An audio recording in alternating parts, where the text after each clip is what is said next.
बिस्मिल्लाहिर्रहमानिर्रहीम। Welcome to the lecture number 5 of PRC 1 fundamental of accounting. गुज़िश्ता class में depreciation को हमने इख्तिताम पजीर कर दिया था और इसके सारे तमाम कॉन्सेप्ट्स हमने डिटेल में स्टडी कर लिए, प्रैक्टिस कर ली, इसकी MCQs भी कुछ देख लिए और आज मज़ीद उन प्रैक्टिस सेशंस को हम कुछ आगे लेके जाएंगे ताकि आज का और कल का दिन लगा के ना हम डेप्रिसिएशन को बस मैक्सिमम करके ख़त्म कर सकें, ताकि जब एक नया दिन हो, पीर हो, तो पीर को हम एक नया चैप्टर स्टार्ट कर रहे हों। ठीक है, तो भाई तिलावत फरमा दें, फिर हम इंशाअल्लाह ताला क्लास का फॉर्मल आगाज़ करते हैं।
माशाअल्लाह यार, ज़बरदस्त तिलावत करते हो यार। आप तो हेडिंग स्टार हो हमारी क्लास के यार। चलो आज के बाद से ये काम तो तुम ही करोगे, अच्छी तिलावत करते हैं माशाल्लाह। ठीक है, अच्छा गुज़िश्ता क्लास में दोस्तों हमने एक छोटा सा होमवर्क आपको दिया था और होमवर्क था प्रैक्टिस क्वेश्चन 1, 2, 3 और एक्सटेंडेड के जो MCQs थे हमारे ICAP के वो 11 से 20 थे और मॉडरेट के 11 से 20 थे। Done. Without wasting any further time हम सवाल नंबर 1 का डिस्कस करना शुरू कर देते हैं। मैं उम्मीद करता हूँ क्लास के तमाम हाज़रीन ने होमवर्क कर लिया होगा। सबने कर लिया है? हाँ जी, कर लिए ना होमवर्क? पक्का किए हैं? 3 सवाल किए हैं और 10-10 MCQs किए हैं। सबने किए हैं?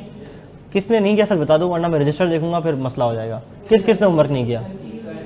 MCQs नहीं किए, सवालात किए हैं। MCQs क्यों नहीं किए? टाइम नहीं मिला। तुम लोग बताओ, कुछ भी नहीं किया? क्यों नहीं किया? नाम बताओ सर अपना। हाँ, क्यों नहीं किया MCQs? भूल गई थी? कल नहीं आई थी तो भूल गई थी। ऑनलाइन भी नहीं ली क्लास? हाफ लिए, तो हाफ क्यों लिए? जी बराबर में किया हुआ है, आगे किया हुआ है। गुड। चलो सवाल नंबर 1। तो सवाल नंबर 1 डिस्कस कर रहा हूँ ना पहले, तो मैं तो 3 का भी तो फिर आगे आएगा ना इंशाल्लाह। अच्छा। An item of equipment cost ₹40,000 eight the beginning of year 1, यानी कि ये पहले साल के पहले दिन इसकी कॉस्ट 40,000 थी। Expected life of 5 years. The annual depreciation charges 8,000। 8,000 कैसे निकला होगा बच्चों? से निकाल के दे दिए। अगर मैं निकालना चाहूँ तो मैं निकाल सकता हूँ। 5 8 40 होता है ना यार। देखो 40,000 डिवाइड बाय 5 क्या होगा, इसमें रेजिडुअल वैल्यू 0 होगी, तो कितना आया होगा बच्चों? 8,000 आया होगा। ठीक है, चलो आगे बढ़ जाते हैं। कहते हैं prepare relevant ledger accounts for years 1 and 2 and extracts of financial statements for each period. यानी कि रिक्वायरमेंट में इसने 3 चीज़ें मांगी हैं। इसने बोला मुझे लेजर्स बना दो, ठीक है, ईयर 1 2 का, और एक्सट्रैक्ट्स बना दो फाइनेंशियल स्टेटमेंट्स का, यानी कि P&L का भी और बैलेंस शीट का भी। तो कुल मिला के कोई 3 चीज़ें बनानी है हमें इस सवाल में। ठीक है, अच्छा रेलेवेंट लेजर अकाउंट लिखा है। रेलेवेंट लेजर अकाउंट मतलब जो बन सकते हैं सारे। कौन से बन सकते हैं? एक तो PPE का बन जाएगा, दूसरा डेप्रिसिएशन एक्सपेंस का बन जाएगा, तीसरा अक्यूमुलेटेड डेप्रिसिएशन का बन जाएगा। मुझे लगता नहीं कि मुझे सवाल को परफॉर्म करके दिखाने की ज़रूरत है, तो हम अगर सॉल्यूशन को भी ट्रेस कर लें तो आसान हो जाएगा। आओ सॉल्यूशन ट्रेस करते हैं। मुझे बताना, किसी को कोई मसला हो तो बताना।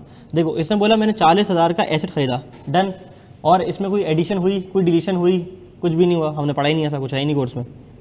कैरी डाउन बैलेंस भी इतना आ गया, दूसरे साल के शुरू में भी इतना ही होगा 40,000, और फिर आखिर में क्या होगा? देखो 40,000, यहाँ भी 40,000 होगा।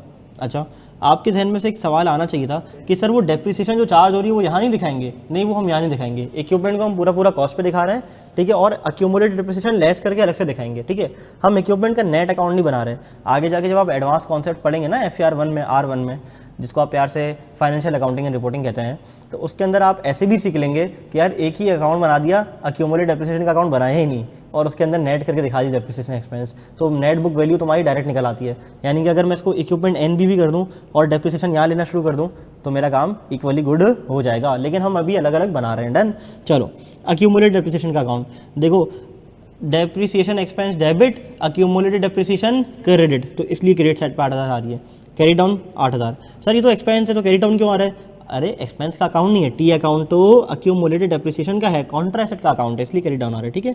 अगले साल फिर ओपनिंग आ गया, फिर डेप्रिसिएशन आया, फिर क्लोजिंग आ गया। डन। अच्छा, डेप्रिसिएशन एक्सपेंस आ जाओ भाई, पहले साल का 8,000 और कैरी डाउन आएगा। कैरी डाउन क्यों नहीं आ रहा? कैरी डाउन तो नहीं आता भाई, जो है सारा का सारा P&L में चार्ज हो जाएगा।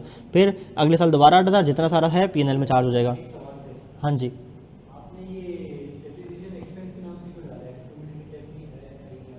ये है ना अक्यूमुलेट के ऊपर है ना, कौन सा? डेबिट साइड पे। हाँ हाँ हाँ हाँ, ये कह सकते हो, ये कह सकते हो। किसकी वजह से? तो ये अक्यूमुलेटेड डेप्रिसिएशन की वजह से, हाँ ये कह सकते हो। ये नरेशन का जो है ना वो गलती कह सकते हो आप, कोई मसला नहीं है। चलो, statement of profit and loss year 1 year 2, depreciation expense पहले साल का भी 8,000, दूसरे साल का भी 8,000। ये सेम क्यों आ रहा है? स्ट्रेट लाइन मेथड है। अच्छा, statement of financial position extracts. अच्छा बच्चों, ये एक्सट्रैक्ट का लफ्ज़ क्यों लिखा होता है? एक्सट्रैक्ट का लफ्ज़ ऐसा होता है क्योंकि उसमें से एक्सट्रैक्ट किया गया हो जनाब, क्योंकि ये पूरा नहीं है ना, पूरी पिक्चर नहीं है ना, ना इसमें कैपिटल है, ना इसमें ड्राइंग है, ना इसमें जनाब लायबिलिटी नहीं है, ना इसमें कैपिटल है, और बहुत सारी चीज़ें इसमें नहीं है, बहुत सारे एसेट्स नहीं है, बहुत सारी लायबिलिटीज़ नहीं है, तो इसलिए उसके एक्सट्रैक्ट्स हैं। डन। तो नॉन करंट एसेट्स की हेडिंग के अंदर मेरे पास आ रहा होगा 40 और 40 पे एसेट्स, लेस करेंगे अक्यूमुलेटेड डेप्रिसिएशन, तो मेरे पास क्या आ जाएगी बच्चों बताओ? Net book value. डन। चलो ज़बरदस्त। सवाल नंबर 1 में किसी को कोई मसला, परेशानी, प्रॉब्लम? चलो आओ। रिक्वायरमेंट देखो, सवाल सॉल्व करने का तरीका क्या होना चाहिए? सबसे पहले आपने रिक्वायरमेंट पढ़नी होती है, ताकि रिक्वायरमेंट पढ़ के आपको आइडिया हो जाए कि सवाल में आपसे मांगा क्या गया है।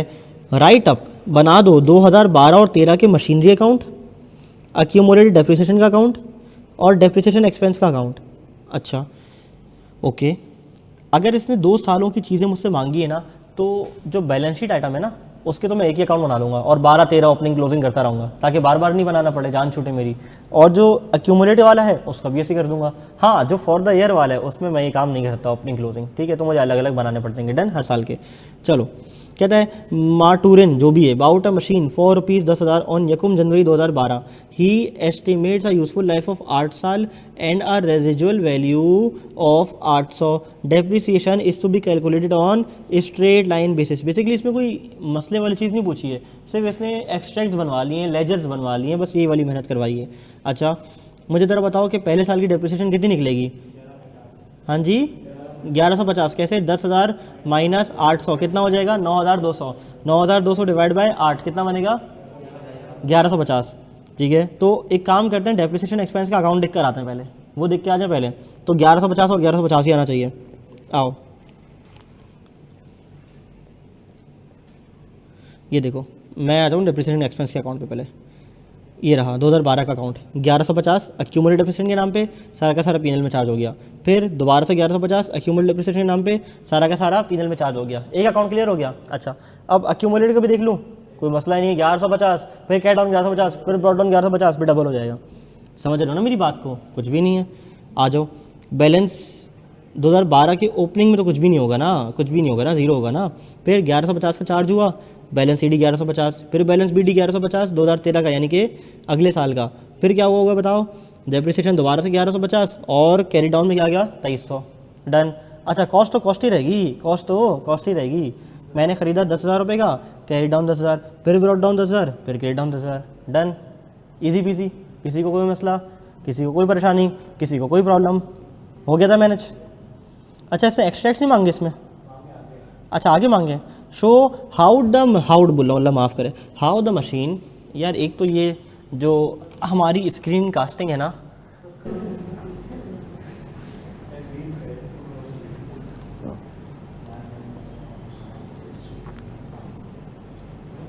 चलो show how the machine would be presented in the statement of financial position as at 31 December 2012 and 2013। कैसे आएगी? 10,000 कॉस्ट आ रही होगी माइनस 1150 पहले साल में, और फिर 10,000 माइनस कितना 2300 दूसरे साल में। ऐसे ही होना चाहिए, ऐसा ही है। देखो यार ज़बरदस्त हमारी माशाल्लाह प्रैक्टिस हो रही है कि हम सॉल्यूशन देखे बगैर जो है ना वो ज़बानी कलामी बता सकते हैं कि यार क्या आंसर आ रहा होगा। ये देखो 2012 ये रहा और 2013 ये रहा। क्या ये उल्टा क्यों आ रहा है? हाँ 13-12 क्यों आ रहा है? ज़बरदस्त, बहुत अच्छा सवाल है। देखो जब कंपनी अपने फाइनेंशियल स्टेटमेंट्स बनाती है ना तो वो कुछ ऐसे बनाती हैं। इसका फॉर्मेट होता है, ये इनकी अपनी मर्ज़ी नहीं होती, ये फॉर्मेट होता है। ये होता है करंट ईयर और ये होता है प्रायर ईयर। जब users of my financial statements मेरे देखते हैं ना फाइनेंशियल स्टेटमेंट्स को, तो करंट ईयर उनके लिए रेलिवेंट होगा या पुराना साल पहले रेलिवेंट होगा? Current year. तो करंट ईयर पहले आ रहा होता है और वो देखना चाहते हैं कि कंपनी की परफॉर्मेंस इसके कंपैरिजन में पिछले साल कैसी थी, तो वो प्रायर ईयर को ऐसे कंपेयर कर रहे होते हैं। डन, पक्की बात है। हाँ आपको भी ऐसे करना पड़ेगा। डन। अच्छा आप अगर अभी तो पेपर आप चूंकि नहीं दे रहे हो ना उसके ऊपर क्या कहते हैं सीबी के ऊपर, तो ऊपर नीचे भी बना लो, वर्किंग को मसला नहीं है। हमें क्या है, हम तो एमसीक्यू सॉल्व करने फिलहाल। ठीक है चलो मेरा भाई, जिंदाबाद। ओके सवाल नंबर 3 हमारी स्क्रीन पे ये रहा। Sophie has commence business on यकम जनवरी 2010। सोफ़ी ने परचेज़ किए हैं कैश पे ये वाली 3 मशीनें। तो मैं क्या करूं? कुछ करना होगा ना जब तुम्हें बता रहा है। ओके देखते हैं क्या करना है। सोफ़ी की policy is to charge a full year depreciation in the year of purchase irrespective of the date of purchase. कहते हैं भाई रिगार्डलेस डेट ऑफ परचेज क्या हो, मैं जब भी परचेज़ की हो मैंने पहले साल में पूरे साल की डेप्रिसिएशन चार्ज करनी है, वो उसकी पॉलिसी है। ठीक है। The reducing balance method is use to calculate depreciation. अब देखो उसने लिख के बता दिया कि ये मेरी पॉलिसी है कि मैं फुल ईयर की डेप्रिसिएशन चार्ज करता हूँ। ठीक है उसकी पॉलिसी तो कोई मसले वाली बात नहीं है, क्या टेंशन है, वो फुल ईयर चार्ज कर ले। ठीक है। अच्छा accounts are prepared to 31 December each year. Prepare the machinery account and the accumulate depreciation account showing the charge to the depreciation account for the year. अब एक्यूमुलेट डेप्रिसिएशन मांगा है तो इसके लिए आपको शायद बनाना पड़े डेप्रिसिएशन का, शायद ना बनाना ना पड़े। वैसे बनाने की ज़रूरत नहीं है, ऐसे बन सकता है ना, कोई मसला नहीं है। स्ट्रेट लाइन ही तो है, ये रिड्यूसिंग है जी। तो जो एप्लीकेबल हो रहा है उससे कर लो, जो अप्लाई हो रहा है उससे कर लो। ठीक है डन। अच्छा show relevant statement of financial position की स्ट्रैक्ट। चलो अगर मैं मशीन 1 की बात करूं और उसने क्या बोला 25% रेट है ना 25%, और हाँ जी 25% है मशीन 1 का, और मशीन 2 का कितना है 30%, मशीन 3 का कितना है 35%। ओके अब मशीनरी अकाउंट बोला है और एक्यूमुलेटेड डेप्रिसिएशन अकाउंट बोला है, तो मैं मशीनरी का एक अकाउंट बनाता हूँ पहले तो। ठीक है मशीनरी का एक अकाउंट बनाता हूँ और 2010, 2011, 2012 तीनों सालों में बनाना पड़ेगा। ठीक है तो मशीन 1 मेरे पास 2010 में आ रही है, उसका डेप्रिसिएशन कितना है 25%। तो पहले साल में 4,225% लग जाएगा, कितना 1050, फिर 1050 का 75% आ जाएगा। ठीक है फिर उसका 75% आ जाएगा। तो ये तो डेप्रिसिएशन एक्सपेंस मेरा मशीन 1 का हो गया, फिर इस तरह से मशीन 2 का, फिर इस तरह से मशीन 3 का। हम एक काम करते हैं, हम इस सवाल को सॉल्व कर लेते हैं, कर लें? चलो मुझे साथ में करवाते रहो, आ जाओ। मैं एक काम करता हूँ कि इसको ना ऐसे करके अपने साथ ले जाता हूँ, तुम मेरे साथ चलो।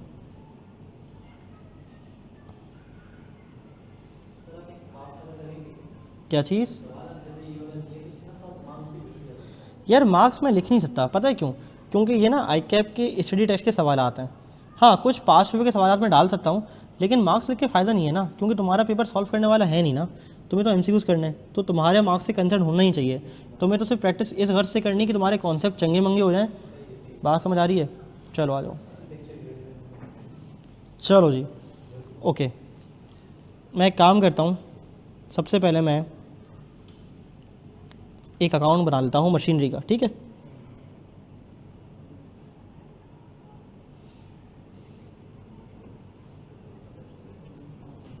मशीनरी तो कॉस्ट पे रहेगी ना भाई, क्यों? बोला तो है उसने, बोला तो है बनाने का। अच्छा मुझे बताओ 2010 में मैंने ईयर ऑफ परचेज है ना मेरा पहला 2010। अच्छा मैं एक काम करता हूँ, पेन को हल्का कर लेता हूँ थोड़ा सा। कितना? 4,200 की ख़रीदी है। ये बैंक या कैश की वजह से ख़रीदी होगी? कैश पे ख़रीदी है। ठीक है, तो 2010 का कैरी डाउन कितना है? 4200। 2011 का ब्रॉड डाउन क्या है? फिर 2011 में कुछ खरीदा है? 5000 की मशीन खरीदी है। किस पे? कैश पे? अच्छा, और फिर कैरी डाउन? हाँ जी, 9200। फिर 2012 में ब्रॉड डाउन कितना? 9200। फिर कोई मशीन खरीदी मैंने कैश पे 3500 की। ज़रा बताओ कैरी डाउन कितना है? 12700। वाह यार, हिसाब से लाइन खींची थी, पूरी पूरी पड़ गई। ठीक है, आओ एक और लाइन मारें कॉपी पे।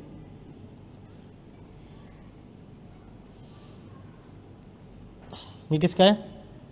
Accumulated depreciation. अच्छा, मैं डेप्रिसिएशन फॉर द ईयर का अकाउंट नहीं बना रहा, ठीक है, सही है ना?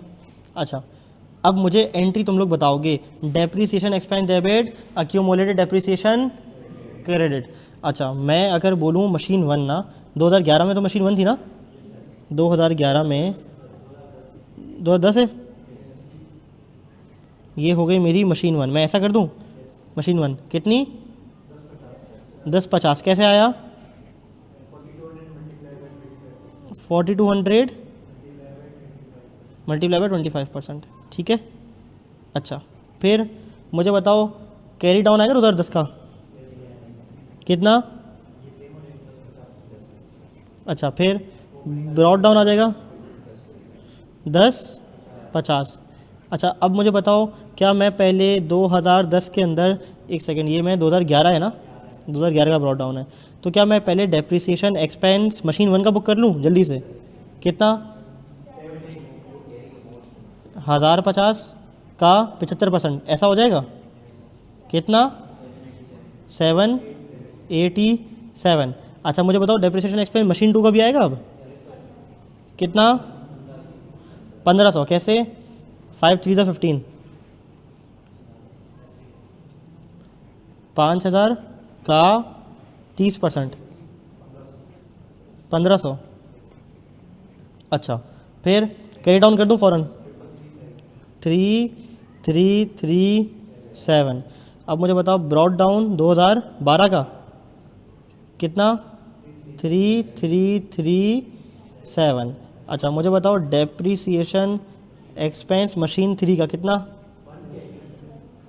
अच्छा सॉरी, 1 का और 2 का होगा ना पहले तो। ज़बरदस्त ज़बरदस्त, sorry.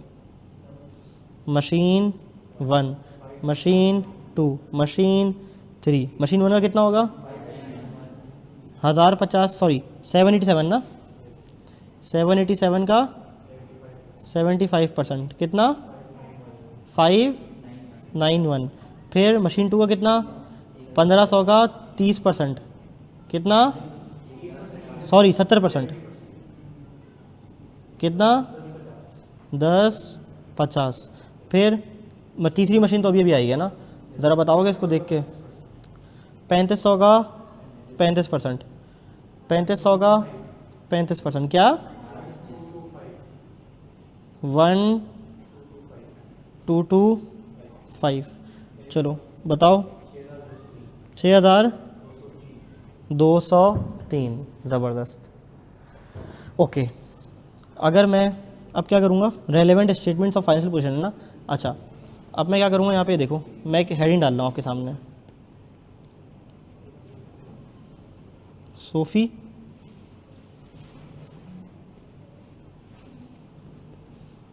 Statement of financial position के एक्सट्रैक्ट्स एज ऑन। चलो एज ऑन छोड़ दो, क्योंकि फिर मुझे 2 साल के बनाने पड़ेंगे ना, मुझे 3 साल के दिखाना है।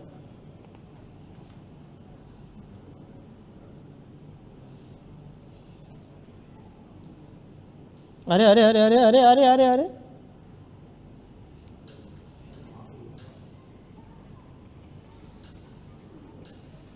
चलो अब ज़रा मुझे बताओ 2010 12 2011 2010, ऐसा ही है?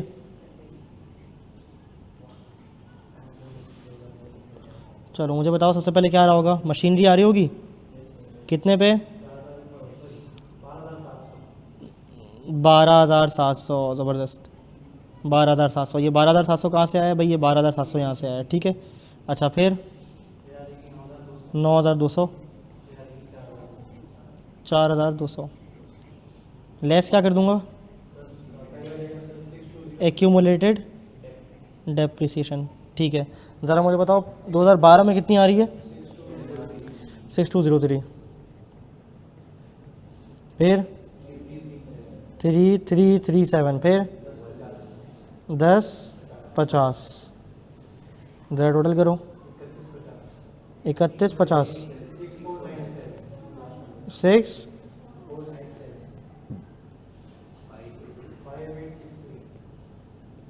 फिर ठीक है। अच्छा अगर मैं इसके साथ साथ यहाँ पे पीएनएल के एक्सट्रैक्ट्स भी बना लूँ, स्टेटमेंट ऑफ प्रॉफिट और लॉस के एक्सट्रैक्ट्स बना लूँ, 2012, सॉरी मांगा नहीं है, किसके मांगे, फाइनेंशियल पोजीशन के मांगे, बस पीएनएल के नहीं मांगे, कोई बात नहीं हम बना लेते, प्रैक्टिस हो जाएगी। 2013, सॉरी 2011, 2010, चलो डेप्रिसिएशन में लिख नहीं रहा, मुझे अमाउंट बता दो बस। अच्छा 2011 की कितनी थी, 10 की कितनी थी, 1050, 2011 की कितनी थी, 337, ना मारूंगा, 337 पक्का पक्का,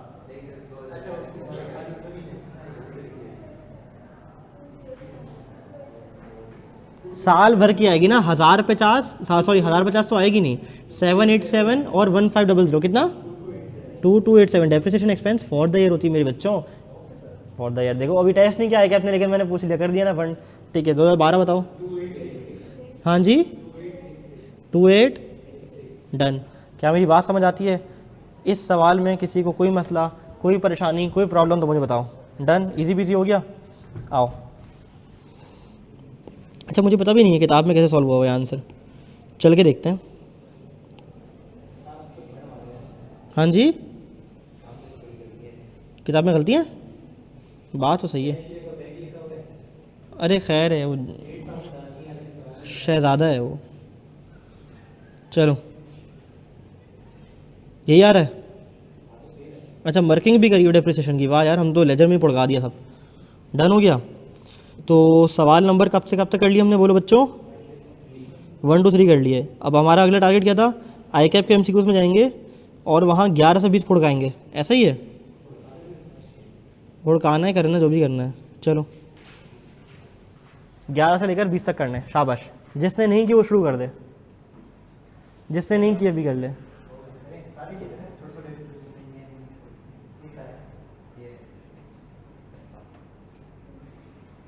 अब अल्फा बीटा किसी ने बोला ना तो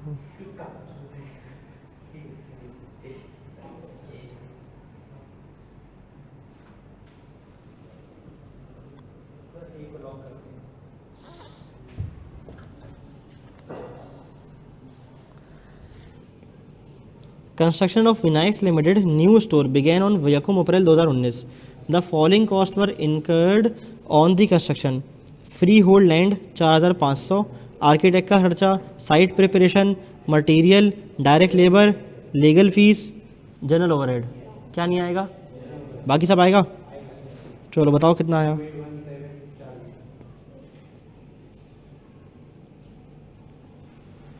ओके करो 12वां। ऑन यकम March 2010 Earth Limited EL purchase and upgrade package from Sun Limited. कौन पेन बजा रहा है यार, नहीं करो ना प्लीज़, नहीं करो भाई। At a cost of ₹18 million. Upgrade package किस बात का भाई, for the machine it originally purchase in 2008। Upgrade करना, लग तो ऐसे रहा देख के शायद कैपिटल एक्सपेंडिचर की बात कर रहा होगा, ठीक है। अच्छा the upgrade took a total of 2 days where new components were added to the machine, ठीक है, नए पुर्जे डल लेते। EL ने अग्री कर लिया कि मैं परचेज करूंगा package as the new component would lead to a reduction in production time per unit of 15%, मतलब मेरा एफिशिएंसी बढ़ा देगा दूसरे ज़बान में। This will enable to increase the production without the need to purchase a new machine. मतलब इस share में शायर घुमा फिरा के एक ही बात करना चाह रहा है कि भाईजान एफिशिएंसी बढ़ जाएगी, कैपिटल एक्सपेंडिचर है। एप्रोप्रिएट अकाउंटिंग ट्रीटमेंट, एक्सपेंस कर दो, पागल है क्या? कैपिटलाइज कर दो एडिशनल एक्सपेंडिचर, अच्छा कैपिटलाइज करो 15% ऑफ 18 मिलियन है। A machine price was 1 million and was carried through a truck. The truck fare was 20,000. Engineers ने चार्ज किए 45,000। शर्म नहीं आती है पूछते हुए? आई क्या पे ना, अभी तो मॉडरेट और एग्जाम क्रैकर पे आना, फिर मैं आपसे बात करूंगा। कितना था? 1 मिलियन, हाँ डी कैसे? 45 और 20 65। With the following is not a component of cost of asset. Purchase price, import duty, refundable को पार्ट नहीं बनाता मैं। चलो, which are the following these cost is capitalise as cost of an asset?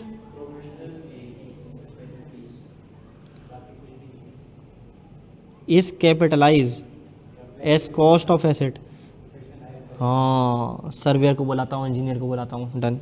The following is not capitalise as a directly attributable cost of machine. Site का preparation, testing की cost, carriage inwards, installation and assembly.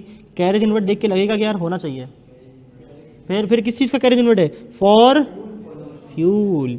Usable condition में लाने के लिए fuel ज़रूरी है? नहीं, install हो गए उसके बाद तो उसका छोटा मोटा खर्चा है।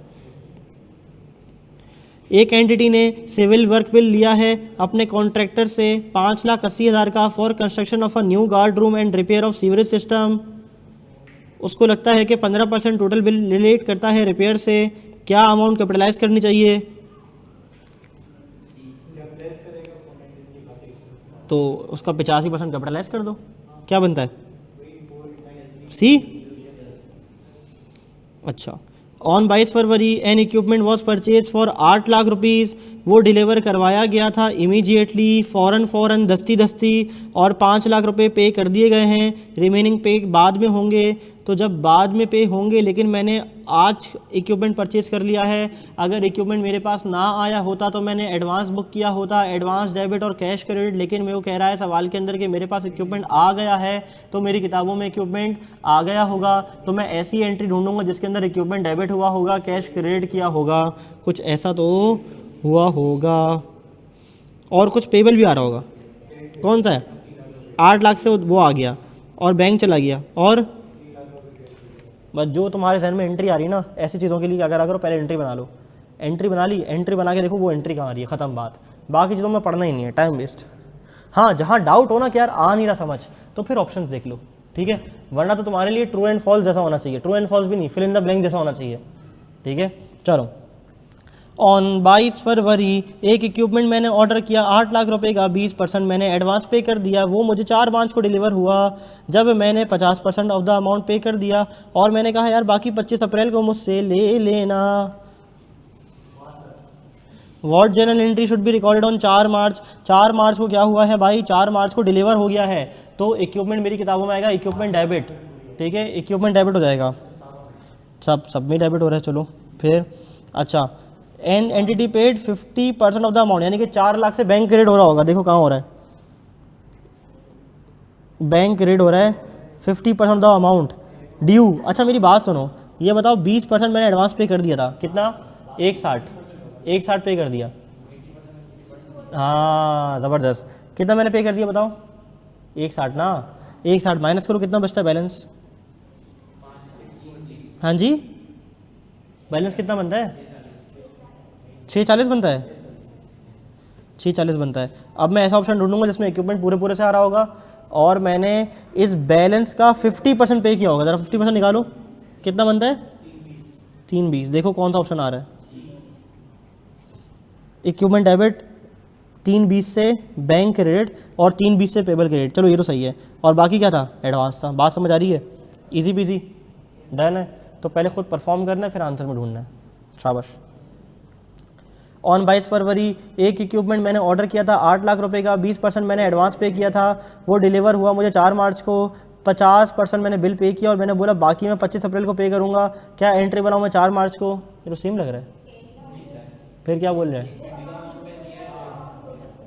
वो अमाउंट ड्यू पे था, अमाउंट टोटल पर 19-20 का फ़र्क है। क्या फ़र्क है इसमें बताओ? इसके अंदर वो बोल रहा है कि मैंने ऑर्डर किया था 8 लाख का, 20% एडवांस पे कर दिया था। वो तो वहाँ भी किया था। अच्छा, it was deliver on 4 March when the entity paid 50% of the total bill and promise to pay remaining on 25 April. बताओ क्या एंट्री बनाऊँ 4 मार्च को? 8 लाख रुपए इक्विपमेंट आ जाएगा। फिर और एडवांस दिया था 160 का। अच्छा, और 4 लाख से बैंक चला जाएगा, ठीक है। फिर और 240 पेबल हो जाएगा। कौन सा ऑप्शन सही है? ए, सभी बोलते हैं। पक्की बात है? पक्की बात है? किसी को कोई मसला, कोई परेशानी, कोई प्रॉब्लम? चलो मॉडरेट पे आ जाओ।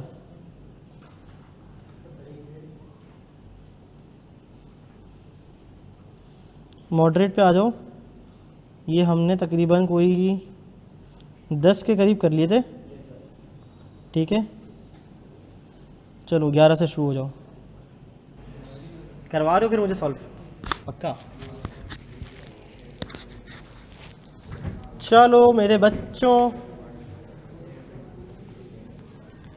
Alpha Trading limited use its own staff assisted by contractors when required. अबे पढ़ने तो दे। To construct new warehouse for its own use. वो कॉस्ट बताओ जो कैपिटलाइज नहीं कर सकता।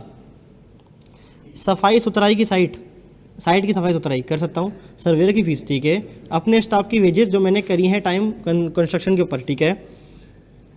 प्रोपोर्शन ऑफ एडमिन कॉस्ट नहीं कर सकता। The following statement is correct. In SOFP accumulated depreciation should be deducted from the cost of the depreciable asset. In statement of financial position should be shown on carrying amount of depreciable asset. क्या कह रहे? Should be shown. क्या should be shown?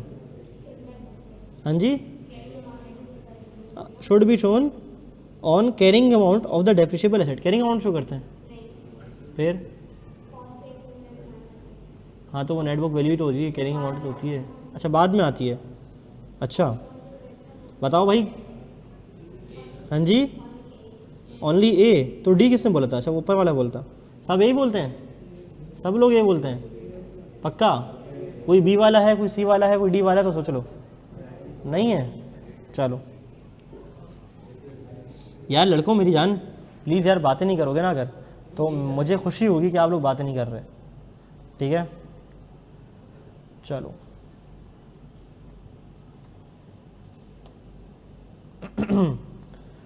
Okay.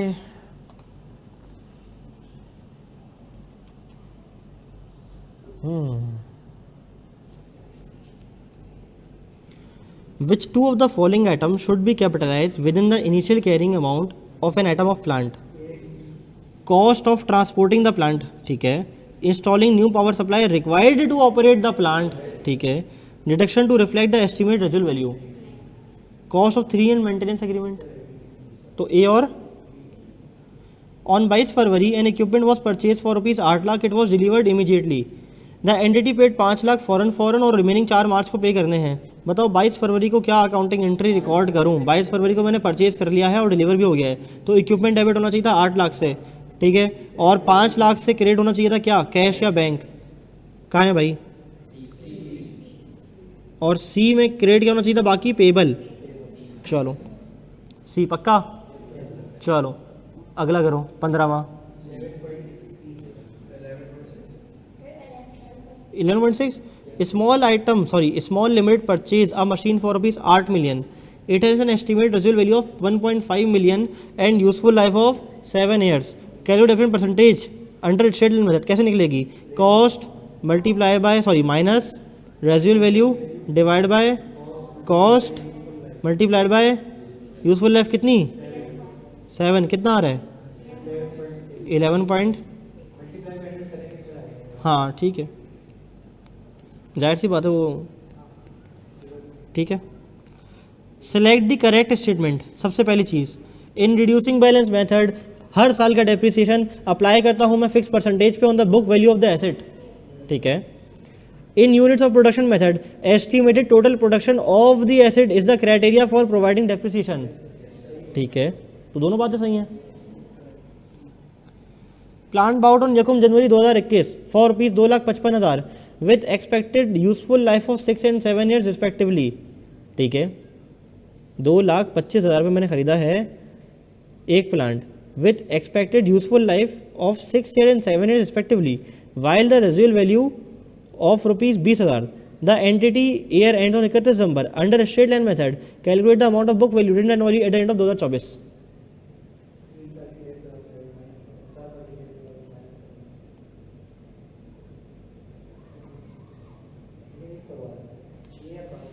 हाँ, मैं भी यही सोच रहा हूँ. अच्छा, उसने 2 केसेस दिए होंगे, लेकिन अगर 2 केसेस भी है ना, तो एक ऑप्शन के अंदर 2 चीज़ें देनी चाहिए उसमें. ठीक है, ये मेरे ख्याल से कोई टेक्निकल एरर है, ये होना नहीं चाहिए था ऐसा. ठीक है, ज़रा आंसर तो निकालो. 6 साल पे निकालो कितना आ रहा है. ऑप्शन बन रहा है तो फिर 7 काट देना. हाँ जी, किस से?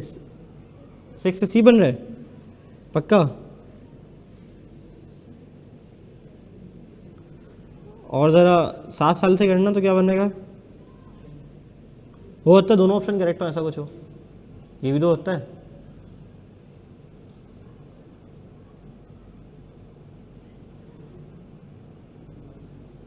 अब ज़रा करो उससे, 7 से करो. हाँ जी, 7 से कुछ बन रहा है? नहीं बन रहा 7 से कुछ. वैसे तो सी है इसका, नहीं आ रहा ना, तो फिर ये 7 साल काट दो. पागल हो गया है, गलती से लिख दिया होगा. चलो. Subsequent expenditure on non current asset should be capitalise if it meet the criteria for recognising of an asset. Whether the following statement is correct regarding the capitalization of expenditure. सारे एक्सपेंस हमेशा capitalise होंगे, सिर्फ improvement non current asset की capitalise होंगी. Repairs and improvement should always be capitalise.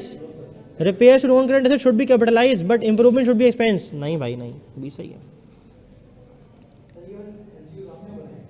नहीं, मैंने बोले मैंने कंपाइल किए, कोई एमसीक्यू मैंने खुद नहीं बनाया, क्योंकि दुनिया भर में जब से मैं अकाउंटिंग पढ़ रहा हूँ, जब से वो पढ़ाई जा रही है, तो डिफरेंट किताबों में इवन हो सकता है कुछ ऐसे एक्सपेंस बोल रहा हूँ, कुछ ऐसे एमसीक्यूज़ भी हो उस किताब के अंदर जो आईकैप की पुरानी किताबों में हुआ करते थे, अब नहीं है.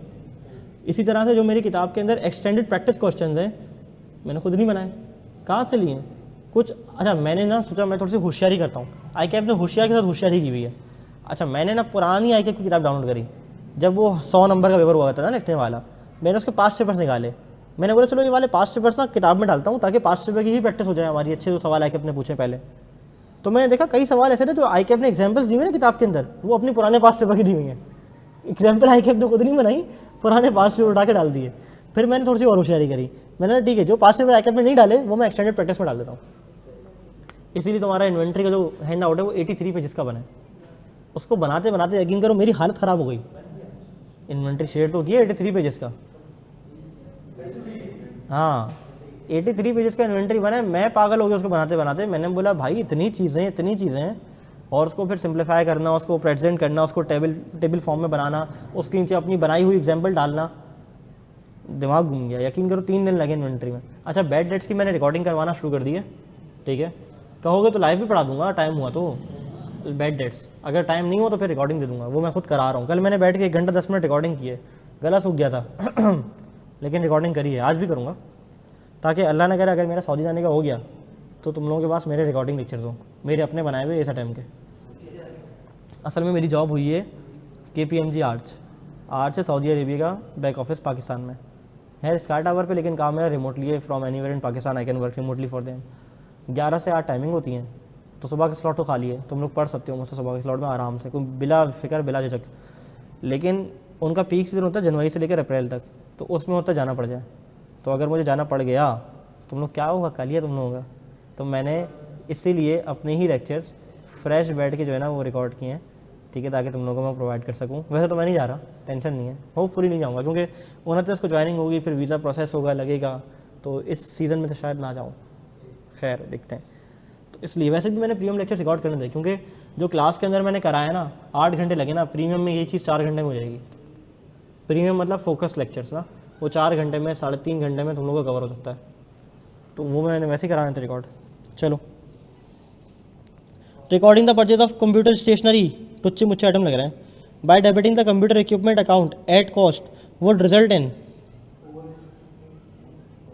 क्या बोल रहा है अगर स्टेशनरी डेबिट करनी थी लेकिन तुमने इक्विपमेंट डेबिट कर दिया, ओवरशीट हो जाएगा क्या? प्रॉफिट ओवरशीट हो जाएगा कैसे? प्रॉफिट ओवरशीट कैसे होगा? हाँ देखो, अगर इक्विपमेंट डेबिट होता तो डेप्रिसिएशन एक्सपेंस रिकॉर्ड होता, डेप्रिसिएशन एक्सपेंस रिकॉर्ड होता तो मेरा प्रॉफिट कम आता, अब ओवरशीट होगा।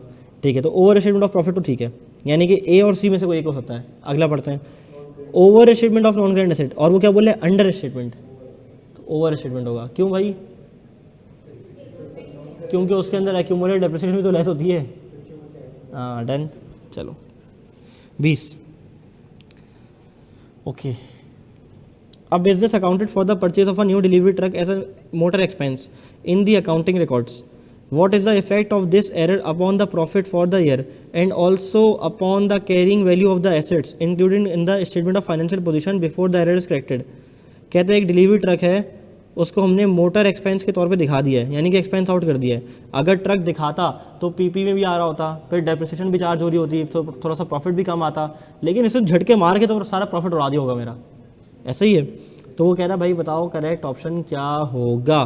Profit for the year under state हो जाएगा, एसेट ओवर स्टेट हो जाएंगे, प्रॉफिट ओवर स्टेट हो जाएगा, asset sorry statement of financial position over state हो जाएंगे, प्रॉफिट कम हो जाएगा, अंडर स्टेट हो जाएगा। क्यों? क्योंकि झटक से सारा मार दिया होगा ना एक्सपेंस आउट, जबकि क्या करना चाहिए था? आहिस्ता आहिस्ता करना चाहिए था। तो अंडर स्टेटेड ऑफ प्रॉफिट तो सही है, यानी कि ए और सी में से हो सकता है। और एसेट कह रहा है अंडर स्टेट हो जाएंगे, हाँ क्योंकि सारा का सारा एक्सपेंस मार दिया ना। डन, सी डन। क्या मेरी बात समझ आती है? तो मुझे ज़रा बताओ कि मॉडरेट में कितने एमसीक्यूज हमारे पास? 30 है ना, हमने 20 कर लिए, और आई कैप के कितने थे? 50, हमने कितने कर लिए? 20। अब हम अगली सफ़र जो है ना वो स्टार्ट करेंगे एग्जाम क्रैकर पे, ठीक है? बल्कि एक काम करो, मॉडरेट वाले सारे ही कर लेते हैं ना, ख़त्म ही कर लेते हैं इसको, क्या बोलते हो? हाँ जी, ब्रेक दे दूँ? वैसे सोचा तो मैंने ये था, इसलिए मैं तो डांटूंगा नहीं। तो अभी असर का टाइम भी हो गया ना हमारा, असर का हो जाएगी वरना। असर का ब्रेक ले लो, नमाज अब पढ़ो। The purpose of depreciation is to what? Allocate the cost less residual value on a systematic basis over asset की useful life, write the asset down to realisable value, accumulate कर दें fund for asset replacement, recognise कर दें कि asset अपनी loose करता रहे value over time. Purpose क्या है डेप्रिसिएशन का? हाँ जी बताओ, डेप्रिसिएशन का पर्पस क्या है? हाँ जी, बीटा। तो ए क्यों नहीं है? ए उसका मेथड है, पर्पस क्या है, मकसद क्या है? बी, पक्का? चलो अगला बताओ। डेप्रिसिएशन डेप्रिशिएबल अमाउंट मतलब क्या होता है? यार ये भी कोई पूछने वाली बात है, आ जाओ। What is the net amount an entity expect to obtain for an asset at the end of useful life? Residual value.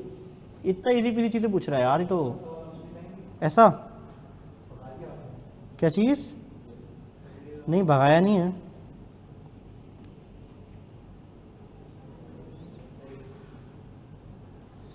अच्छा 23 ना कीज़ में हुआ हुआ है, आंसर कीज़ में बी, इसको ए कर लो, आंसर की में बी कर, बी की जगह ए कर लो, ठीक है? रेजिडुअल वैल्यू आंसर है ना इसका, ठीक है? अच्छा एक और काम करो कि डेप्रिसिएशन के नोट्स में जो हमारे कोई मिस्टेक अगर आइडेंटिफाई हो रही है तो मुझे लिख लो एक जगह, मुझे बता देना फिर। हाँ जी, 22 का भी लिखा हुआ है, 22 का भी बी है, ठीक है? उसको भी सही कर लो, ठीक है? अच्छा वो मेरे ख्याल उल्टा पुल्टा हो गया उससे। अच्छा और नोट्स में एक जगह याद है वो आर द प्रैक्टिस क्वेश्चन के बीच में सोल्यूशन आ गया था, वो एक छोटा सा एरर था, वो कोई लिख लो कोई एक बंदा और फिर मुझे व्हाट्सएप कर दो चैप्टर तो खत्म हो ही रहा है ना, ताकि मैं उसको वहाँ अपडेट कर दूँ ताकि किताब में सही प्रिंट हो जाए, ठीक है? चलो, huge limited purchase a machine for 6 million, इसकी एस्टिमेटेड सैलवेज वैल्यू है 1 मिलियन, यानी कि डेप्रिसिएबल अमाउंट कितनी है? 5 मिलियन। 5 साल पे डिवाइड करो तो 1 मिलियन का आ जाएगा। ये देखो मैंने बगैर पढ़े बता दिए, तो ऐसी क्या कुछ भी नहीं है। तो small limit purchase a machine for 8 million, resale value है 1.5 मिलियन, यूजफुल लाइफ है 7 साल। अब नहीं परसेंटेज के ऊपर है, बोला परसेंटेज बताओ क्या निकलेगी? कैसे? पीछे भी था। An item of plan was purchase for 1 April 2008 for rupees 2 million, 25% पे डेप्रिशिएट करता हूँ रिड्यूसिंग बैलेंस मेथड पे, residual value eight the end of 5 years क्या होगी? फॉर्मूला लगाएंगे कौन सा? वो जो रेट वाला फॉर्मूला था, हाँ कौन था?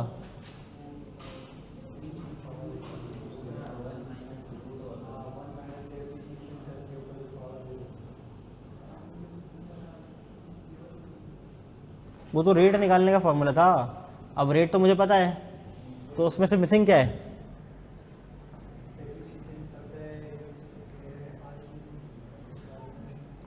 क्या क्या पूछ रहा है वो बताओ? रेजल वैल्यू पूछ रहे हैं, नेटवर्क वैल्यू पूछ रहा है।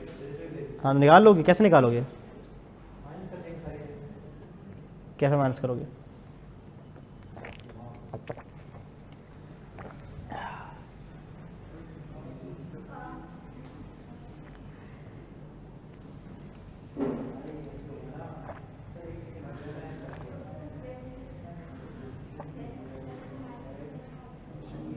वो कह रही है कि कॉस्ट में से रेजल वैल्यू को माइनस कर दें। रेजल वैल्यू तो पूछी है उसने। हम्म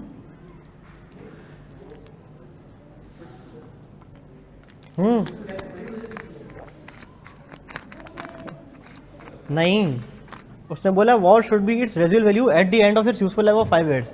मुझे कोई साइंटिफिक लेटर देते?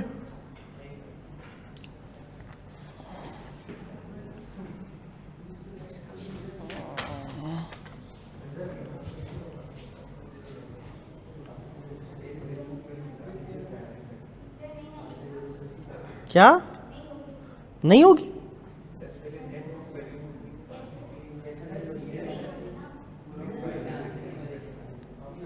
नहीं होगी।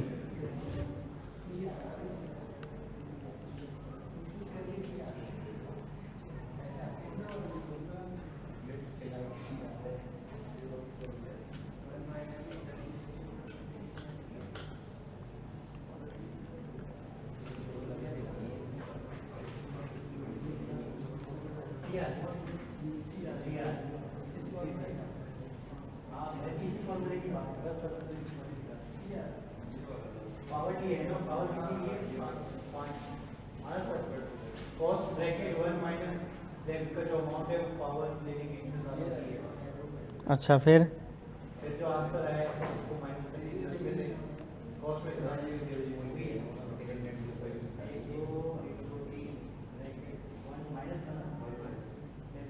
क्या आ रहा है? सी आ रहा है। तुम लोगों ने क्या क्या निकाल के क्या माइनस किया है? मैं तो किसी और तरह से निकालना चाह रहा था, मेरा तो निकल गया। सी आ गया सबका।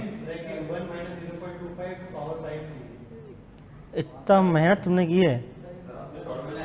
हाँ जी, मेरा शॉर्टकट है। तुमने क्या किया उसको, क्या दोबारा बताओ?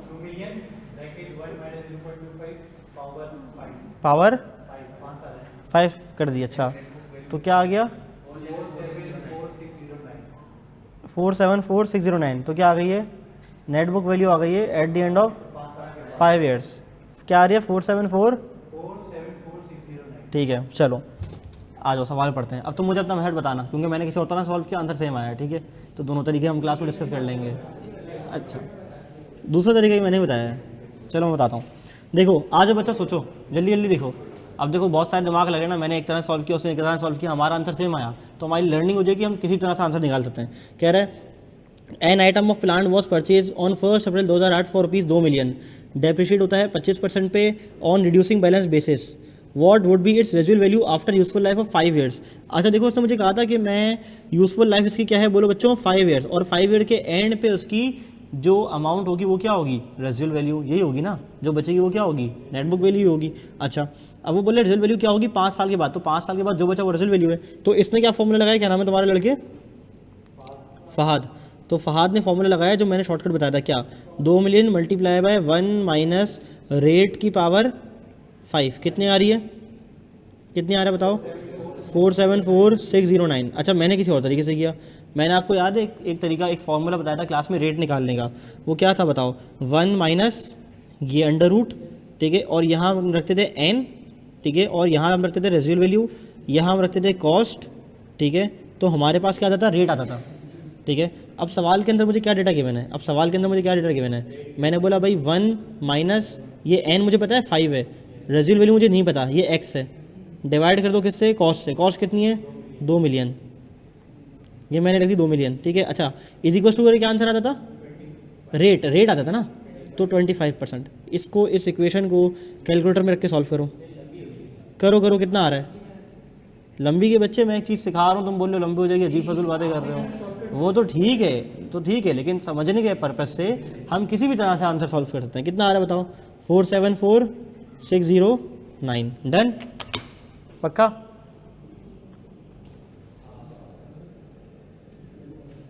डन, यही आ रहा है।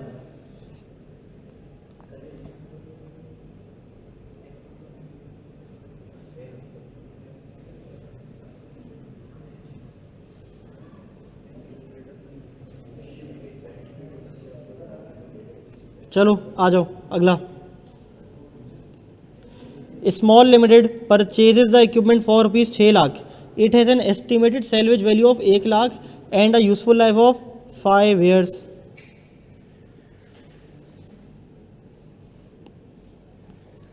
6 lakh cost, result value lakh, useful life 5 साल की।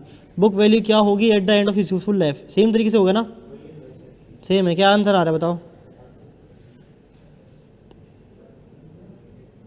कर लो, ऐसे कर लो। 6 लाख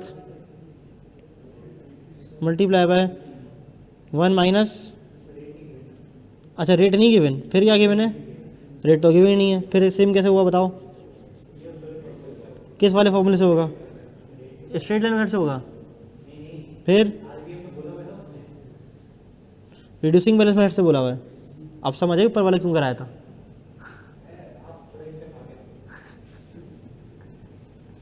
अगर ऊपर वाला फॉर्मूला नहीं बताता तुमसे होता नीचे वाला, हाँ पर बताया हुआ था, याद आ रहा है। चलो शाबाश, बताओ ज़रा क्या आंसर होगा। नहीं हो रहा, 1 माइनस ये, यूजफुल लाइफ कितनी दी हुई है 5 साल, रिजल्ट वैल्यू पूछी है इसने, बताई हुई है कितनी 1 लाख, कॉस्ट कितनी है, हाँ 6 लाख, तो इससे तो रेट आएगा, रेट कितना आ रहा है 30। तो अब इस रेट को इस्तेमाल करूँगा, करो कैसे, 6 लाख मल्टीप्लाई बाय 1 माइनस 25% की पावर 5, 30% की पावर 5, कितना आ रहा है,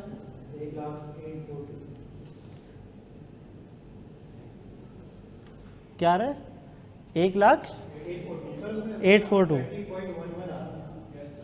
कितना 30.11 आ रहा है। अच्छा तो 30.1 रखोगे तो पूरा कितना आ जाएगा 1 लाख, पूरा रेट एग्जैक्ट रखोगे तो 1 लाख रुपए आ जाएंगे, ठीक है। अच्छा सही है यार, उसको राउंड ऑफ कर लेना यार, राउंड ऑफ कर, ठीक है। चलो तू भी ना यार 52 रुपये मुझसे ले ले, हाँ अच्छा ठीक है, नियरेस्ट तो लाख आ रहा है नियरेस्ट, चलो ठीक है। आमीन। Small limit purchase machine for rupees 8 million, estimated residual value है 1.5 मिलियन, यूजफुल लाइफ है 7 साल की। डेप्रिसिएशन परसेंटेज बता दो यार, परसेंटेज बता दो, कैसे बताओगे, 1 माइनस लाइफ कितनी है 7 साल, मांग रेजिडुअल वैल्यू पता है कितनी है 1.5, कॉस्ट कितनी है 8, कितना आ रहा है, हाँ जी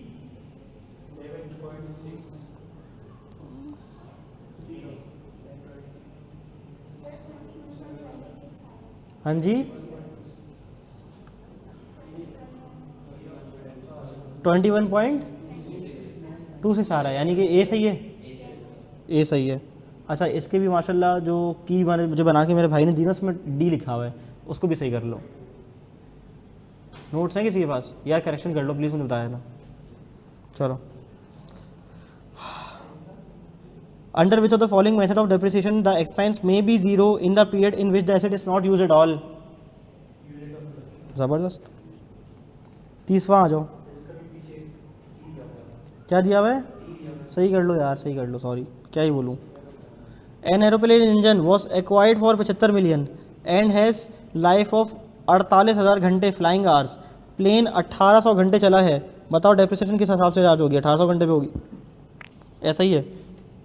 तो 75,000 3 0 और ये मिलियन हो गया, डिवाइड कर दो, हाँ डिवाइड कर दो किससे 48,000 घंटों से, तो पर घंटे की कॉस्ट कितनी आ गई डेप्रिसिएशन पर घंटे की? पर घंटा कितना आ रहा है बताओ ना?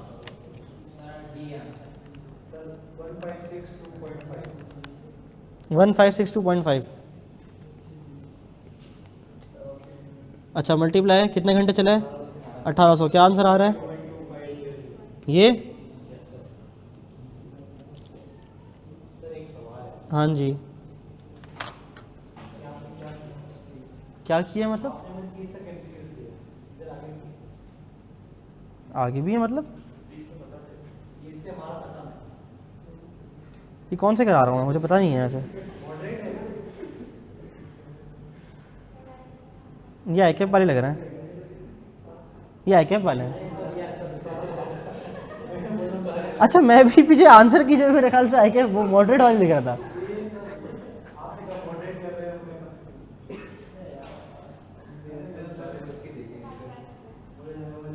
ऐसी मैं खाली पीली में दिल में बंदे को गालियां दे रहा हूँ जो मेरा टीम मेंबर है।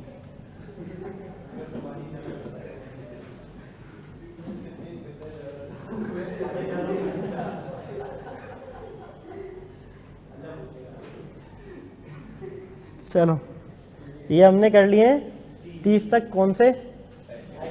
आई कैप वाले। चलो यार मॉडरेट पे आ जाओ, मॉडरेट पे आ जाओ यार, हम घूमे ही जा रहे हैं, घूमे ही जा रहे हैं। चुप करो, मॉडरेट पे आ जाओ। Nisar purchase a new press machine. The cost of the machine was rupees 1,20,000। The machine was installed at the cost of rupees 8,000। Nisar ने ट्रेनिंग दी है अपने वर्कर को कि इस मशीन को कैसे इस्तेमाल करना है, 4,000। Machine was run for testing for actual work for rupees 1,200। कितना? 4,000 नहीं आएगा, बाकी सब आएगा। कौन सा ऑप्शन सही है?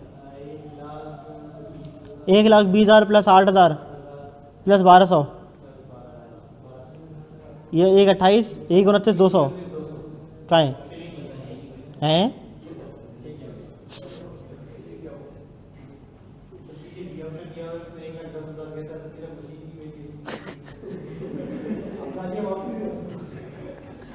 सही दे रहा था ना मैं? अल्लाह अकबर। कितना होगा भाई ये?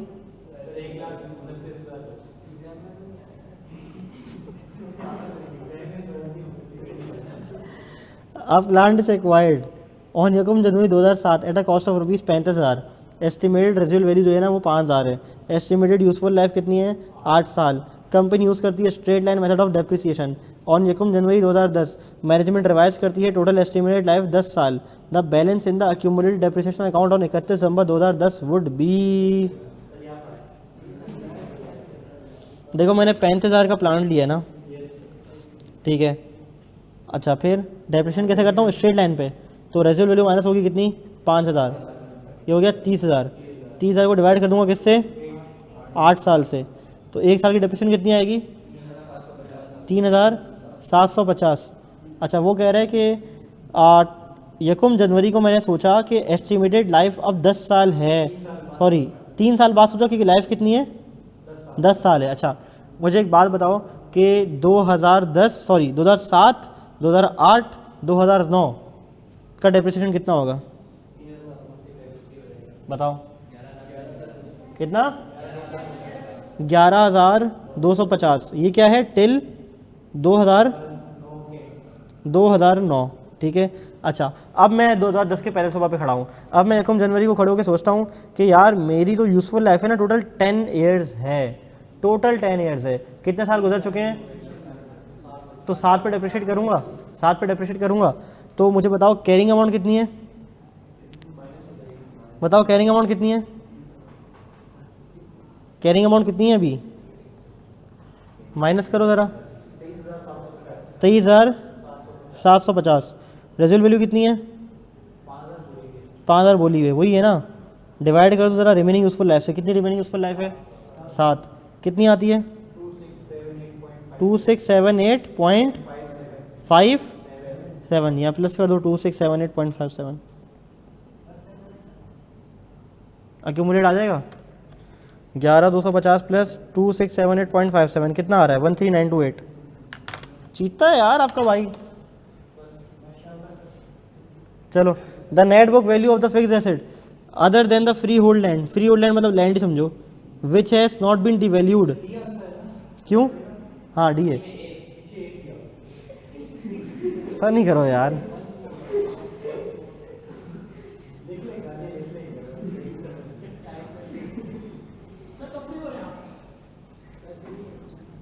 सर 6 तक क्लास है, 6 तक क्लास है, क्या करना है? चल बे हट। नहीं भाई मौसीकी होती है उधर, मैं नहीं जाता। कौन सी? कहाँ पे? केडी कारसाज में। कितने बजे? हारिस जा रहा है? हारिस कहाँ है? हारिस है कहाँ?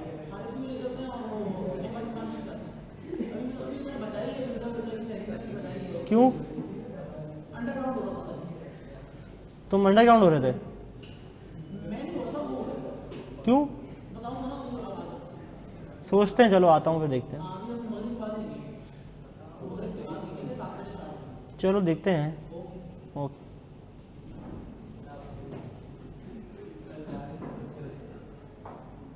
The net book value of a fixed asset other than the freehold land which has not been devalued is the amount it costs to acquire, the amount it would cost to buy on a similar asset, the amount it costs to acquire less aggregate total depreciation charge on it, the amount it costs to acquire it less estimate scrap value। सी पक्का? B दिया हुआ है? क्यों भाई? सही कर लो यार।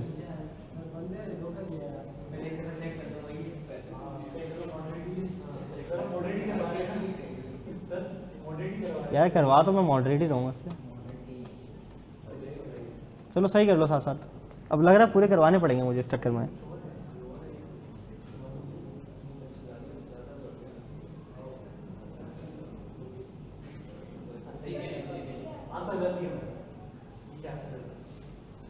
Ali purchase new printing machine costing ₹80,000। The installation cost for 5,000 and the employees receive training on how to use the machine 2,000 before the machine to customer print orders attach for undertaking paper link cost was 1,000। तो 80 plus 5 और एक 86 कितना आ रहा है पीछे? अब ये मत बोलना इसका भी गलत आ रहा था, मैं बहुत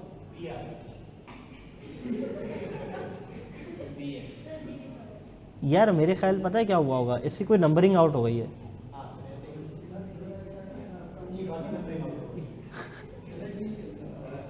मुझे लग रहा है नंबरिंग आउट हुई है इसकी। चलो खैर है, सही कर रहे हो ना साथ साथ, बस ज़बरदस्त। Boomer company purchase an asset for lakh on यकम जनवरी 2008, एस्टिमेट यूजफुल लाइफ थी 5 साल, डेप्रिशिएट करते हैं स्ट्रेट लाइन मेथड पे यकम जनवरी 2010 को, यानी कि 8 चलाने के बाद 9 चलाने के बाद रिवाइज कर the remaining useful life estimate of 8 साल, कैरिंग अमाउंट क्या होगी? चलो बताओ। देखो पहले तो लाख रुपए थी, रेजल वैल्यू थी कोई, डिवाइड बाय 5 किया होगा, ठीक है, तो 2 साल चलाई होगी, मल्टीप्लाई बाय 2 कर दो। डेप्रिसिएशन कितनी आ गई? 40,000।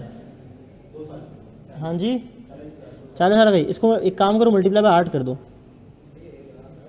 डायरेक्ट आ जाएगी ना। हाँ 1,60,000 आ जाएगी ना, तो ये मेरी कैरिंग अमाउंट आ गई ना, कैरिंग अमाउंट आ गई। अच्छा अब मुझे बताओ, अल्लाह भला करे कैरिंग अमाउंट ही निकाली ना, इसलिए मैं देख रहा हूँ ना। अच्छा कैरिंग अमाउंट 61/10 को क्या होगी? अब वो बोला भाई मैंने रिवाइज कर लिया एस्टिमेट, तो मैं क्या करूँगा भाई 1,60 को दोबारा पकड़ूंगा, और यूजफुल लाइफ का एस्टिमेट रिवाइज हो गया कितना? टोटल 8 साल ना, सॉरी रिमेनिंग 8 साल है। वो क्या बोल रहे? Revise the remaining estimate useful life to 8 years. Remaining 8 रह गई है, नहीं रिमेनिंग 8 रह गई है। हाँ जी पहले 5 थी ना, अब वो कह रहे हैं रिमेनिंग क्या रह गई है? 8, तो 8 से डिवाइड कर दूंगा, कितना आएगा? 20,000 आएगा, तो ऑप्शन में ही नहीं है। देखो वो कह रहा है कि सॉरी एक सेकंड, ये तो डेप्रिसिएशन आएगा ना यार, कैरिंग अमाउंट मांग रहा है, क्या हो गया तुम लोगों को यार। लेकिन वो तो 140 आना चाहिए फिर।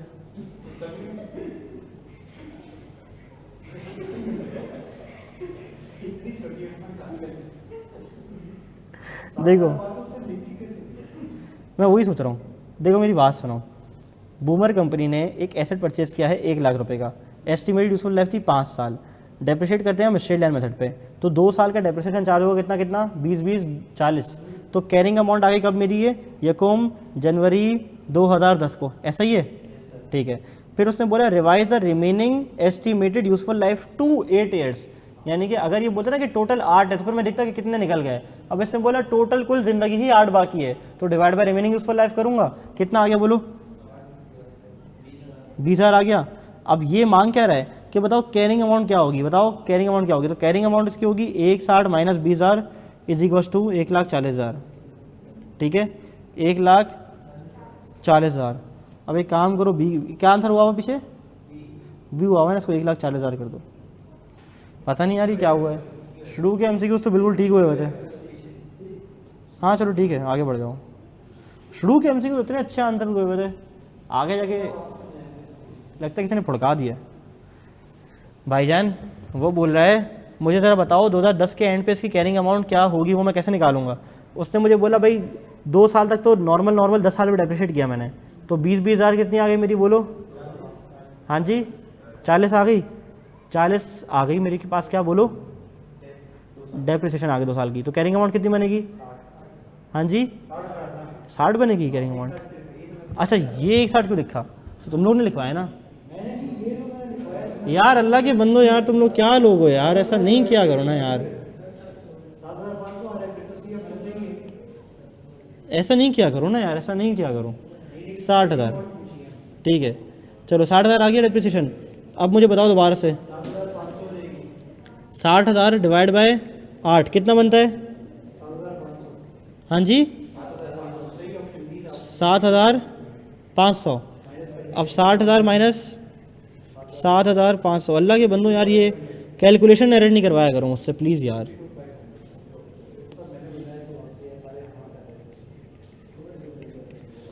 कौन सा नशा करके आंसर बताते हो यार, मैंने भी गधों की तरह 1 लाख की जो है ना वो कॉस्ट के ऊपर 160 कैरिंग अमाउंट लिख दी, और तुम लोग भी करवा रहे हो।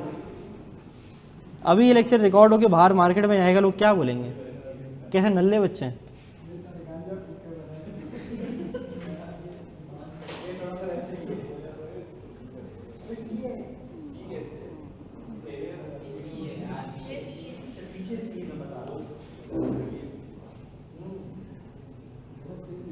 चलो यार आ जाओ। आ company purchase an asset for rupees 1 lakh on यकम जनवरी 2001, उसकी एस्टिमेटेड यूजफुल लाइफ थी 5 साल, और डेप्रिशिएट हम करते हैं उसको रिड्यूसिंग बैलेंस मेथड पे 40% पे। ऑन यकम January 2003 it was decided to change the method to straight line method. Carrying amount क्या होगी 31 दिसंबर 2003 को, तो सबसे पहले तो लाख मल्टीप्लाई बाय 1 माइनस 0.40 की पावर 5 नहीं 2 साल ना, 1 गुजर गया होगा 2 गुजर गया होगा, तो कैरिंग अमाउंट आ गई होगी कितनी बताओ 3600 36,000 आ गई होगी। अच्छा अब इसने क्या बोला भाई कि मैं स्ट्रेट लाइन पे जाऊंगा, 5 साल थी, कितने साल गुजर चुके हैं 2 साल, तो 3 साल बाकी हैं, करो ज़रा 12,000 आएगा,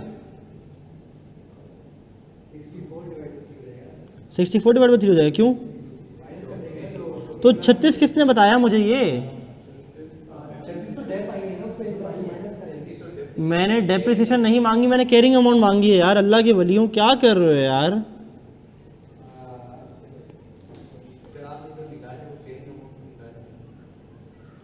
यार मैं कैलकुलेटर उठा के ना खुद कर लेता हूँ, तुम लोग से मतलब आस लगाने से बेहतर है ना बंदा कुत्ते से उम्मीद लगा ले, तुम लोगों से ना लगाए।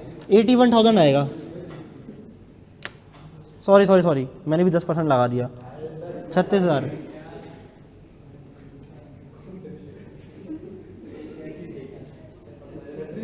36 ही सही था, ठीक है अब वो बोलता है भाई कि ऑन यकम January 2003 3 it was decided to change the method to straight line method. मुझे बताओ ज़िंदगी कितनी थी? 5 साल थी, ठीक है, 2 साल इस्तेमाल हो गए, अब पीछे यूज़फुल लाइफ कितनी रह गई है? 3 साल। तो कितना आंसर आएगा? 12,000। 12,000 क्या है इसका? डेप्रिसिएशन है ना।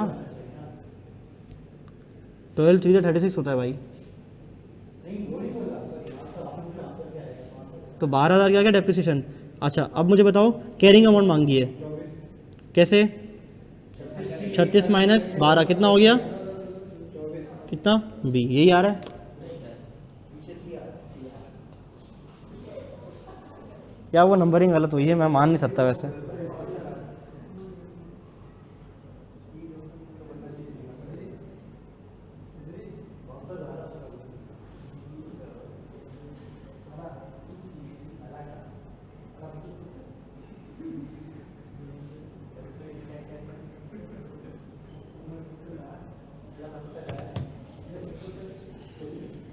चलो, ऑन यकम जनवरी 1993 a firm bought a machine for 4,200। At that date the machine useful economic life was estimated to be 7 साल and its scrap value to 0। तो 4,200 को डिवाइड हुआ होगा 7 साल पे, ठीक है, स्ट्रेट लाइन अगर है तो। अच्छा फिर वो कह रहा है 1995 को, यानी कि 2 साल का डेप्रिसिएशन चार्ज होने के बाद, 2 साल का डेप्रिसिएशन चार्ज होने के बाद इसकी कैरिंग अमाउंट कितनी रह गई होगी बताओ? 4,200 divide by 7 multiply by 2, 4,200 minus answer 3,000, ये कैरिंग अमाउंट रह गई होगी, ठीक है। कैरिंग अमाउंट 3,000 रह गई थी। हमने बोला भाई री एस्टिमेट कर दिया हमने economic life to be 5 years in total, remaining नहीं, टोटल। टोटल 5 साल, कितने गुजार चुका हूँ मैं? 2 साल। तो पीछे कितने बचे? 3 साल बचे। अच्छा मुझे बताओ पर ईयर की डेप्रिसिएशन कितनी? 1000। पर ईयर की कितनी डेप्रिसिएशन? 1000। अच्छा वो मुझे कहता है, और स्क्रैप वैल्यू भी मैंने एस्टिमेट कर ली कितनी? 300 पे, 300 पे, 300 पे। तो 3,000 माइनस 300 डिवाइड बाई 3, अब बताओ कितना आ रहा है? 3,000 minus 300 divide by 3, 900। Done. X is a trader in office machinery. On 31 March he purchase an office machine on credit from Y, which section will increase the X का balance on 31 March. Machine खरीदी है यार, तो current asset, current asset, current liability, fixed asset and fixed asset and current liabilities. ये fixed asset जो है ना वो बच्चों वाला नाम है, नॉन करंट एसेट का पुराना नाम है, वैसे हम नॉन करंट एसेट कहते हैं। तो क्या आंसर होगा बोलो? फिक्स एसेट ओनली सी। चलो 29वां करो। क्रेडिट पे लिए, हाँ जी, तो लाइबिलिटी बढ़ेगी ना, तो फिक्स एसेट और करंट लाइबिलिटी। अच्छा उधार पे लिए, sorry sorry sorry sorry sorry, उधार पे लिए, क्या लिखा हुआ है? ऑन क्रेडिट, सही है सही है सही है सही है, सॉरी। चलो 2 कंपनीज,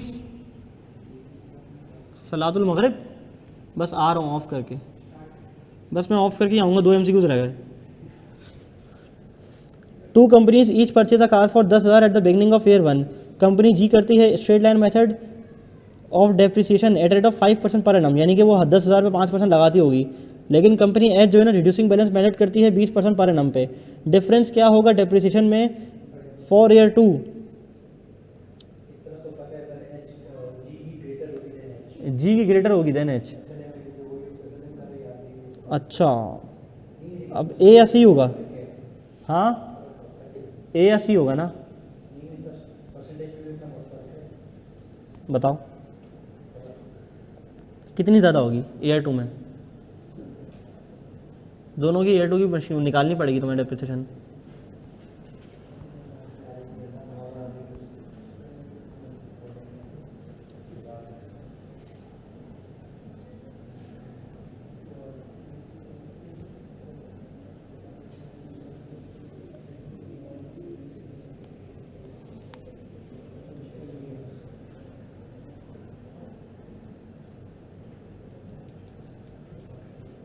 कितना आ रहा है?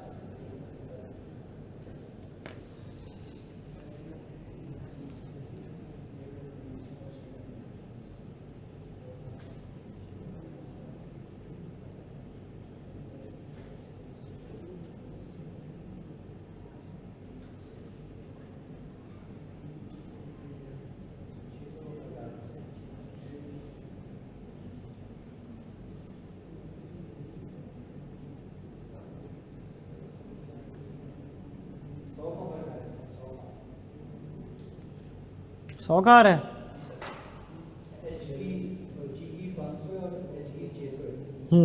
तो कौन सा ऑप्शन सही है, ए या सी? हाँ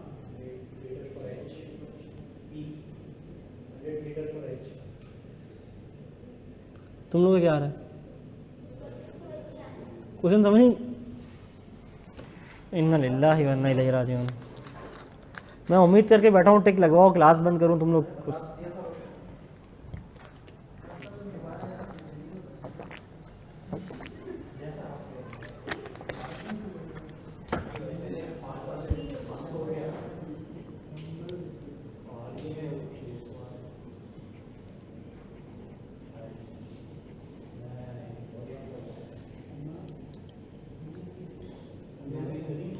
दस हज़ार का 5% कितना होता है?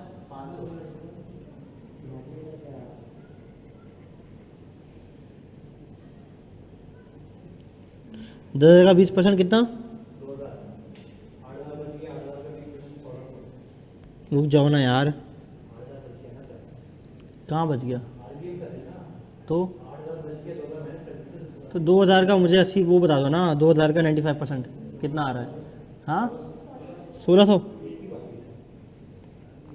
ठीक है।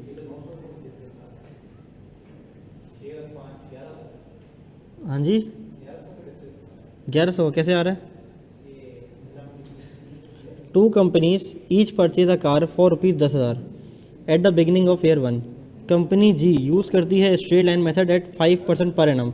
तो कंपनी जी के लिए मैं क्या करूँगा, 10,000 को मल्टीप्लाई कर दूँगा 5% से। रुक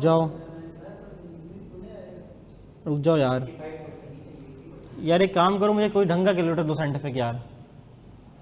ये रखो, चलने वाला दो यार कोई। ये दिया ना सही वाला। 10,000 मल्टीप्लाई बाय 5% कितना आ रहा है? 500, ठीक है। अच्छा अगले साल भी यही करेगा कि स्ट्रेट लाइन मेथड यूज़ कर रहे हैं, तो वो 10,000 के ऊपर 5% लगाएगा, कितना आ जाएगा? 500। अच्छा अब आ जाओ कंपनी एच पे। रिड्यूसिंग बैलेंस मेथड यूज़ करती है 20% पे, तो 10,000 का 20% कितना? 2,000। 2,000 का फिर 80% कितना? 1,600। डन। अच्छा अब क्या बोल रहे हैं, what will be the difference in the depreciation charge between the 2 companies for year 2। तो 16 में से तुम 500 माइनस कर दो, कितना आ जाएगा? 1100। 1100 कौन सा ऑप्शन है? हाँ ऑप्शन नहीं है, लेकिन आंसर तो यही है। 100 कैसे आ रहा था?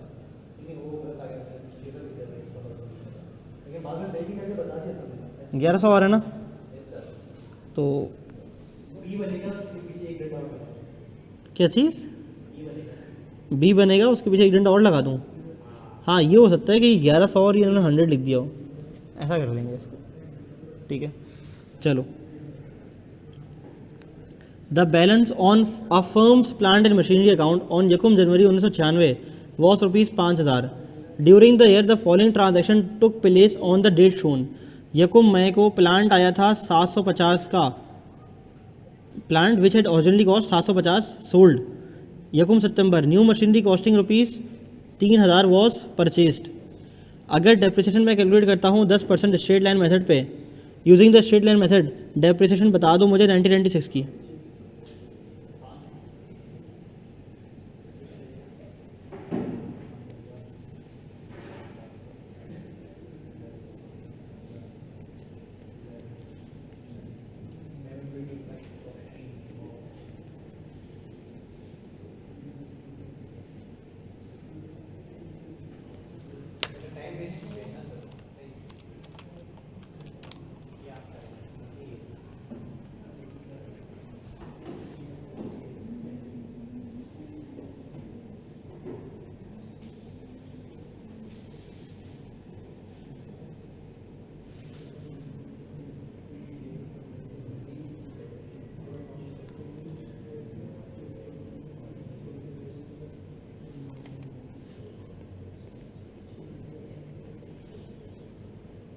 वैसे डिस्पोजल की कैलकुलेशन तुम्हारे कोर्स का पार्ट नहीं है, आती है, चलो अच्छी बात है। वैसे ना भी करो ना तो ये तुम लोग के कोर्स का पार्ट नहीं है एमसीक्यू, क्यों? क्योंकि ना एडिशन तुम्हारे कोर्स में ना डिस्पोजल तुम्हारे कोर्स में। लेकिन चलो मैं फिर भी कर देता हूँ। वो बोलता है भाई मेरे पास थे मशीनरी 5,000 के, during the year the following transaction took place. ये को मैंने एक प्लांट जो है ना वो बेच दिया, तो भाई जिस दिन बेचा उस दिन तक की डेप्रिसिएशन चार्ज होगी।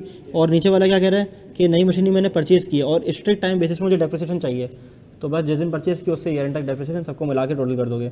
लेकिन ये कोर्स में तुम्हारे नहीं है हिस्सा, क्योंकि ना तुम्हारे कोर्स में एडिशन डिस्कस हुआ हुआ है, ना तुम्हारे कोर्स में डिलीशन डिस्कस हुआ हुआ है, तो एमसीक्यू तुम छोड़ दो, ठीक है। You can simply ignore this.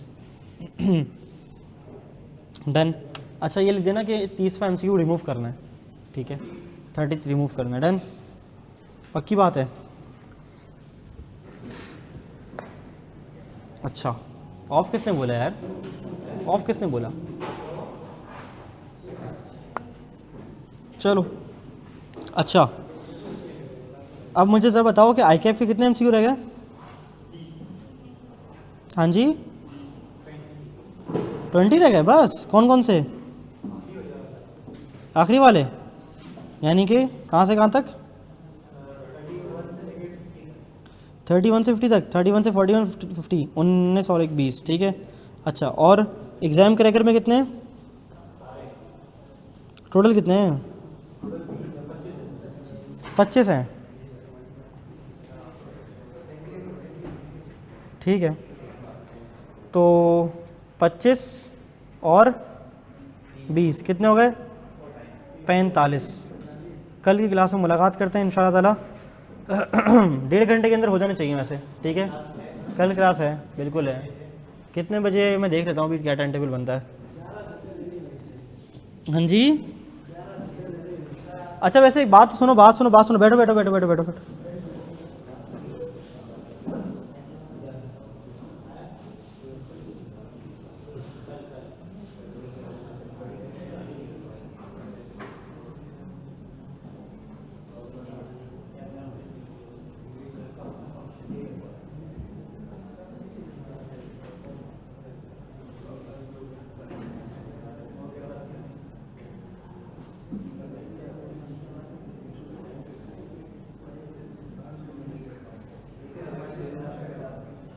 सवाल नंबर 4, सवाल नंबर 5, सवाल नंबर 6, सवाल नंबर 7।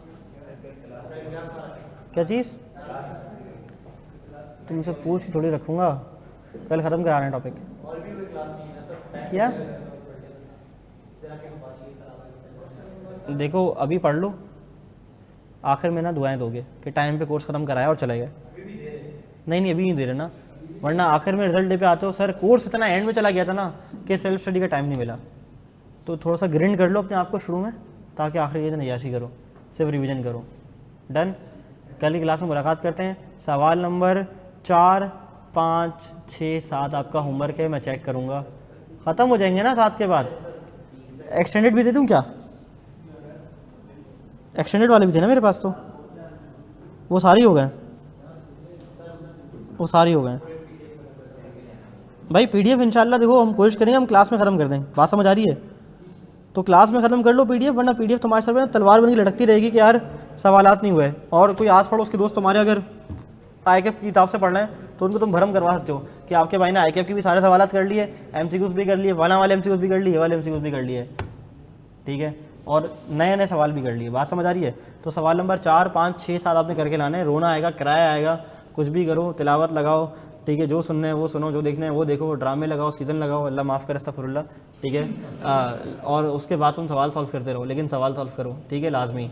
सवाल नंबर 4, सवाल नंबर 5, सवाल नंबर 6, सवाल नंबर 7। ज़्यादा बोलोगे तो फिर मैं एमसीक्यूज़ पे भी आ जाऊँगा। हो जाएंगे? चलो कल की क्लास में मुलाकात करते हैं। बहुत सारा ख्याल रखिए, दवाइयाँ ला के इंशाल्लाह।